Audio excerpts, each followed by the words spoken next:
మానసిక టార్చర్ అంటే ఇదండి, ఏవో సూటుపోటు మాటలు ఇది అది అనడం ఇవన్నీ కరెక్ట్ కాదు కదా. ఒక ఆడపిల్లని ఇచ్చేయడం అంటే కరెక్ట్ కాదు కదా. ఇప్పుడు ట్రాకర్ పెట్టడం అనగా, సీసీ కెమెరా ఫుటేజ్ చెక్ చేయడం అనగా, వీళ్ళిద్దరూ నేను ఇప్పుడు ఫైనల్ మీకు చెప్తున్నాను వినండి. ఇప్పుడు వీళ్ళిద్దరికి మ్యారేజ్ అయింది, 1 month కోసం అబ్బాయి ఏంటి ఎవరిని కన్సల్ట్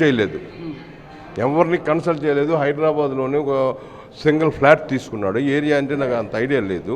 బట్ మా అమ్మాయి హైదరాబాద్లోనే వాళ్ళ మ్యారేజ్కి ముందు ఒక పీజీ లాంటిది వీళ్ళందరూ కలిపి ఒక అపార్ట్మెంట్ తీసుకుని 4-5 పిల్లలు ఉండేవారు. ఆఫ్టర్ మ్యారేజ్ మనవాడు ఇండివిజువల్గా, ఈ అబ్బాయి పూణేలో జాబ్, బట్ మా అమ్మాయి హైదరాబాద్. మాకేం చెప్పాడు, నాకేం పెద్ద పూణే వెళ్ళమని పని ఉండదు, work from home, weekly once ఎప్పుడో వెళ్తుంటాను, అర్జెంట్ అయితే పూణే దగ్గరే కదా అని చెప్పి సింగిల్ బెడ్రూమ్ ఫ్లాట్ తీసుకున్నాడు బాబు అబ్బాయి. సింగిల్ బెడ్రూమ్ ఫ్లాట్ తీసుకుని ఇద్దరు ఉంటున్నారు. ఉంటే పూణే కాదు, హైదరాబాద్ మా అమ్మాయి జాబు. అమ్మాయి అంత వేరే ట్రాన్స్ఫర్, ఆడపిల్ల ఇటు తిప్పలేం కదా. అబ్బాయి ఎక్కడ చేస్తున్నాడు జాబు? పూణే డిలైట్. అమ్మాయి అయితే Vizag, Hyderabad. Okay, before marriage.